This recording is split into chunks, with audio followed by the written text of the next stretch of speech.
জানেন তাদের বিগত সময়ের বিভিন্ন কৃতকর্মের কারণে এদেশের দিনদার তৌহিদি জনতা তাদের মতাদর্শের বিরোধী। জোরে বলেন ঠিক কিনা?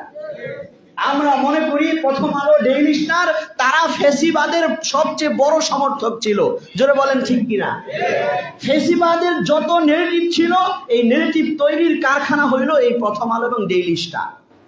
যদিও অন্যায়ভাবে হামলা করে এটাকে ভেঙে দেওয়া হোক এটা আমরা বলি না, কিন্তু আমরা সরকারকে দাবি জানাই, আপনি যদি এই দেশের বেশিরভাগ মুসলমানের প্রতিনিধি হয়ে থাকেন তাইলে দরকার হয় মুসলমানদের জরিপের ব্যবস্থা করেন যে কারা কারা এই প্রথম আলোকে ফেসিবাদের সমর্থক মনে করে আর কারা করেন।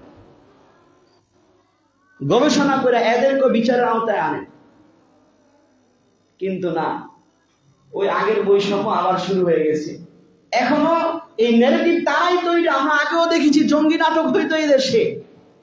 এই জন্য এখনো অনেক গবেষকরা বলতেছেন এই যে গত হাদির মৃত্যুকে কেন্দ্র করে প্রথম আলো, ডেইলি স্টারে যে হামলা হয়েছে, অনেক গবেষকরা বলছেন যে তারা নিজেরাই করায়া এখন আলেমদের উপর অত্যাচার শুরু করছে। যে আলেম প্রথম আলো আর ডেইলি স্টারের ফেসিবাদের সমর্থনের সমালোচনা করে পোস্ট দিছে ওখানে ছিল না, ওই আলেমকে আইসা হাদিসের দরজ থেকে উঠে আনে মামলা দিয়েছে। তাইলে 15 বছরের দুঃশাসন তো আবারও চলতেছে।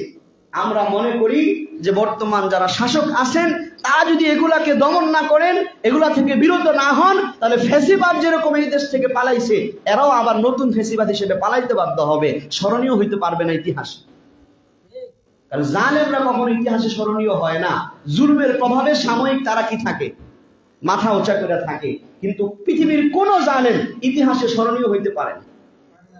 সে জালেম হিসেবে ইতিহাসে চিহ্নিত হয়েছে।